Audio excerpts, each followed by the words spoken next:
അള്ളാഹു ചെയ്ത നിഅമത്ത് അമ്മാ ബിനിഅമത്തി റബ്ബിക ഫഹദ്ദിസ്, അള്ളാഹു ചെയ്ത നിഅമത്ത് എടുത്തു പറയണം എന്ന കൽപ്പന പ്രകാരം സാധുവായ വിനീതനായ ഞാൻ പറയുന്നു.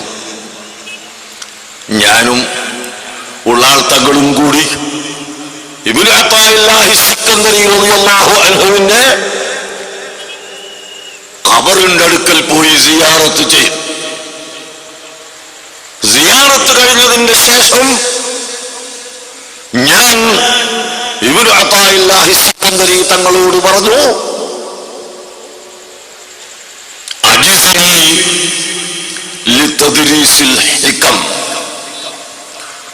അങ്ങയുടെ ഹിക്കം എന്ന കിതാബ് ദർസ് നടത്താൻ എനിക്ക് ഇജാസത്ത് തരണം.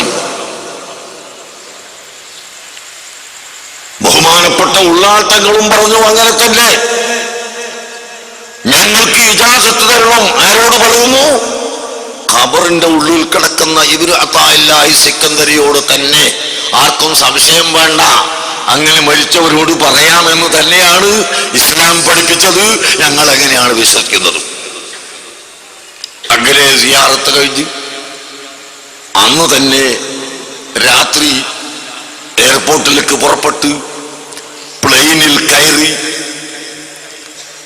ബോംബെയിലേക്ക് വന്നു. അന്ന് രാത്രി ഉറങ്ങിയില്ല. രണ്ടാമത്തെ ദിവസം ഞങ്ങൾ ബോംബെയിൽ തന്നെ താമസിക്കുകയാണ്.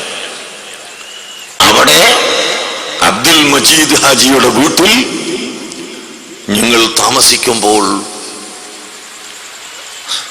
സാധുവായ എനിക്ക് ഇബ്നു അത്താഇല്ലാഹി സിക്കന്ദരി തങ്ങളെ കാണാൻ കഴിയുന്നു.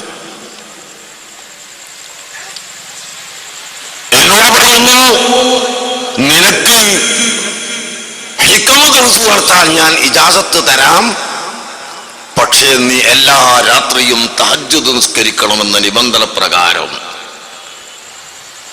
ഞാൻ പറഞ്ഞു, എല്ലാ രാത്രിയും തഹജ്ജുദ് നിസ്കരിക്കുമെന്ന നിബന്ധന ഞാൻ ഏറ്റെടുക്കുകയില്ല. ഫത്തഖുല്ലാഹ മസ്തതഅതും, നിങ്ങളെ കഴിവനുസരിച്ച് തഖ്വ ചെയ്യണമെന്ന് അല്ലാഹു പറഞ്ഞ ആയത്തിന്റെ അടിസ്ഥാനത്തിൽ എന്റെ കഴിവിന്റെ പരമാവധി ഞാനത് ചെയ്യും എന്ന് ഞാൻ പറഞ്ഞപ്പോൾ, നഅം അജസ്തുക, നിനക്ക് ഞാൻ ഇജാസത്ത് തന്നു എന്ന് പറഞ്ഞു. അല്ലാഹു അത് കബൂൽ